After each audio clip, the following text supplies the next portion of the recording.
ऐसे और कल्पना करिए, विदेशी बैंक आ रहे हैं, विदेशी बैंक आ रहे हैं, उन्होंने शाखाएं खोलना शुरू किया। मैं आपको एक ही विदेशी बैंक का उदाहरण देता हूं, उसका नाम है HDFC। 1992-93 में ये बैंक जब भारत आया था तो इसकी एक शाखा खुली थी, सिर्फ एक ब्रांच थी, और उसमें डिपॉजिट जीरो था। एक ब्रांच थी, डिपॉजिट उसमें जीरो था। HDFC भारत आया था तब। आज HDFC को भारत में व्यापार करते हुए 10 साल हो गया है। HDFC की 10 साल में 243 ब्रांच भारत में खुल चुकी हैं और उनके पास 70,000 करोड़ का डिपॉजिट है। जीरो से शुरू किया था। 70,000 करोड़ का डिपॉजिट उन्होंने इस देश के लोगों से इकट्ठा कर लिया है। अगले साल से WTO की कंडीशंस आने के बाद HDFC को और खुला मार्केट मिलेगा और वो 1000 शाखाएं बनाएंगे और हो सकता है 2-3 लाख करोड़ का डिपॉजिट करेंगे। और इतना डिपॉजिट करके किसी दिन वो घोटाला करके भाग जाएं तो भारत का फाइनेंस मिनिस्टर भी कुछ नहीं कर सकता। और ऐसा हुआ है इस देश में। आपको मालूम है 93-94 में सिटी बैंक स्कैम हुआ था अमेरिका का। सिटी बैंक स्कैम जो हर्षद मेहता ने ऑपरेट किया था पूरे भारत में, वो सिटी बैंक स्कैम था। हर्षद मेहता स्कैम के नाम से चला पूरे देश में। स्कैम सिटी बैंक ने किया था। हर्षद मेहता तो सिटी बैंक का पपेट था, मोहरा था। सिटी बैंक उसको चलाता था, हर्षद मेहता वही चलता था। सिटी बैंक ने भारत में आके हर्षद मेहता को खड़ा किया और हर्षद मेहता को पैसा देना शुरू किया और उस पैसे से उससे कहा कि शेयर खरीदो, हमको दो। तो हर्षद मेहता अपने नाम से शेयर खरीदता था, सिटी बैंक को ट्रांसफर करता था, पैसा सिटी बैंक देता था। तो सिटी बैंक ने खेल क्या खेला कि भारत की कुछ कंपनियों को उठाना है, कुछ को गिराना है। जिन कंपनियों के शेयर सिटी बैंक के पास है उनको उठाना है, जिनके नहीं है उनको गिराना है। ये खेल में वो लग गए। हर्षद मेहता उनको कठपुतली की तरह से मिल गया। उसने खेल खेला और उस खेल में हिंदुस्तान का हजारों करोड़ रुपए, कम से कम 76,000 करोड़ रुपए डूब गया इस देश का। और जब ये सारा घोटाला खुला और घोटाले पर इंक्वायरी हुई, इंक्वायरी भारत सरकार की संसदीय समिति ने की। संसदीय समिति ने कहा कि हर्षद मेहता घोटाले का जिम्मेदार नहीं है, सिटी बैंक जिम्मेदार है। तो भारत के एक्स फाइनेंस मिनिस्टर और वर्तमान prime minister doctor Manmohan Singh ने कहा कि हमें मालूम है सिटी बैंक जिम्मेदार है, लेकिन हम उसके खिलाफ कार्रवाई नहीं कर सकते क्योंकि अमेरिका से हमें इन्वेस्टमेंट चाहिए। और मनमोहन सिंह ऐसे फाइनेंस मिनिस्टर और आज भारत के प्राइम मिनिस्टर के रूप में भी सिटी बैंक के खिलाफ कुछ करने की स्थिति में नहीं है, क्योंकि उनको इन्वेस्टमेंट चाहिए वहां से। अमेरिका नाराज हो जाएगा। और इसी अमेरिका ने भारत के स्टेट बैंक ऑफ इंडिया के खिलाफ इतनी सख्त कार्यवाही की अमेरिका में कि उनके हालत खराब हो गए, लेने के देने पड़ गए। इसी अमेरिका ने भारत की एक स्टेट बैंक ऑफ इंडिया की एक ब्रांच अमेरिका में इन्वॉल्व हो गई थी कुछ ऐसे ट्रांजैक्शन में जिनका पता नहीं था, और अमेरिका ने डाउट किया था कि ये ट्रांजैक्शन हुए हैं टेररिस्ट को।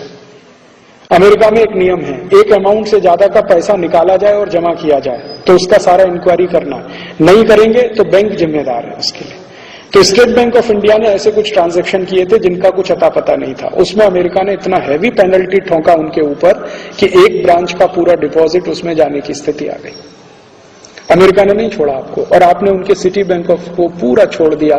हाँ, इतना घोटाला किया तो भी हम मंजूर करते हैं। और आपको मालूम है रामनिवास मिर्धा नाम के एक मेंबर ऑफ पार्लियामेंट, उनकी अध्यक्षता में बनी संयुक्त जांच समिति ने यह कह दिया था कि सिटी बैंक को भारत से वाइंड अप करने का आदेश दीजिए, इनका बोरिया बिस्तर बंद करा दीजिए, नहीं तो ये देश को लूटेंगे। वो संसदीय समिति की रिपोर्ट धूल खा रही है और सरकार ने आज तक कुछ नहीं किया, क्योंकि अमेरिका से डर है। अमेरिका नाराज हो जाएगा, हमको इन्वेस्टमेंट नहीं देगा। अभी नेक्स्ट ईयर से city bank, HDFC, ANZ Grindlays, standard chartered, ये सभी बैंक खुले आम अपनी शाखाएं खोलेंगे। वो शाखाएं खोलेंगे कहां? किसी गांव में नहीं। और वो शाखाएं खोलेंगे ऐसी जिसमें आप 50 रुपए डिपॉजिट करा के अकाउंट नहीं खुला सकते। उनके लिए मिनिमम है 5,000, 10,000, 15,000, 20,000, 40,000।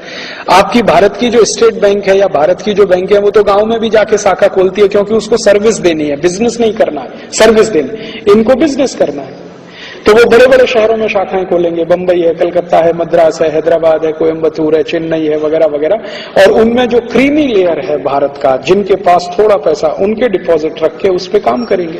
और वो डिपॉजिट को कहां इन्वेस्ट करेंगे वो आप भी नहीं रोक सकते और तय भी नहीं कर सकते। तो आपके देश की खून पसीने की कमाई, पूंजी, जो डोमेस्टिक सेविंग्स है, वो विदेशियों के हाथ में आप दे देंगे। इसी तरह से बीमा के क्षेत्र में वो आएंगे, इसी तरह से हर क्षेत्र में वो घुस जाएंगे। और इस तरह से घुस के वो क्या कर सकते हैं भारत का एक उदाहरण देके मैं मेरा व्याख्यान खत्म करता हूं। क्या कर सकते हैं? अभी देखिए, भारत में सेवा के क्षेत्र में, खेती के क्षेत्र में और एजुकेशन आदि आदि में विदेशी कंपनी ज्यादा नहीं आए हैं। अगले साल से आना शुरू होंगे। अभी ज्यादा विदेशी कंपनी आए हैं टूथपेस्ट बेचने के लिए, टूथ पाउडर बेचने के लिए, सॉफ्ट ड्रिंक बेचने के लिए। अभी वो क्या कर सकते हैं हिंदुस्तान में आके, इसका ही एक उदाहरण देता हूं। सॉफ्ट ड्रिंक बिजनेस में अमेरिका के 2 कंपनी आए हैं, पेप्सी कोला, कोका कोला। दोनों मार्केट में 14 साल से जहर बेच रहे हैं, ये सिद्ध हो गया। 1997 से तो हम चिल्ला चिल्ला कर कह रहे हैं कि ये लहर पेप्सी नहीं, जहर पेप्सी है। मैं 1997 से हर पब्लिक मीटिंग में कह रहा हूं लहर पेप्सी नहीं, जहर पेप्सी है। 1997 से हर पब्लिक मीटिंग में मैं कह रहा हूं कि ये ठंडा नहीं है, टॉयलेट क्लीनर है। लेकिन पिछले साल भारत की सभी बड़ी प्रयोगशालाओं ने यह सिद्ध कर दिया है कि पेप्सी कोक टॉयलेट क्लीनर है और वो जहर है। प्रयोगशालाओं ने सिद्ध कर दिया। भारत की सबसे बड़ी प्रयोगशाला CFTRI, central food for technological research institute, उन्होंने सिद्ध कर दिया कि ये जहर है और ये भी कहा कि ये टॉयलेट क्लीनर से भी ज्यादा खराब है। CFTRI तो ये कहता है कि पेप्सी कोक टॉयलेट क्लीनर से भी ज्यादा खराब है। दूसरी लेबोरेटरी CSE, उन्होंने सिद्ध कर दिया। फिर भारत सरकार की लेबोरेटरी CFL, उन्होंने सिद्ध कर दिया। भारत की 5-6 लेबोरेटरीज और सभी साइंटिफिक ऑर्गेनाइजेशन मान रहे हैं कि पेप्सी कोक जहर है, 14 साल से इस देश में बिक रहा है। लेकिन भारत सरकार की हिम्मत नहीं है पेप्सी कोक के खिलाफ कोई एक्शन लेने की। किसी भी सरकार की हिम्मत नहीं है।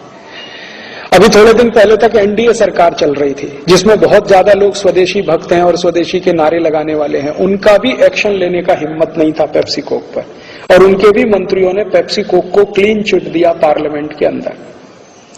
अभी NPA सरकार आ गई है, उसकी तो बिल्कुल ही हिम्मत नहीं है पेप्सी कोक के खिलाफ कोई।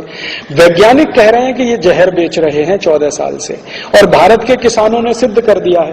भारत के बहुत सारे गांव के किसानों ने पेप्सी कोक स्प्रे किया है और सब कीड़े मर गए हैं, सब जंतु मरे हैं।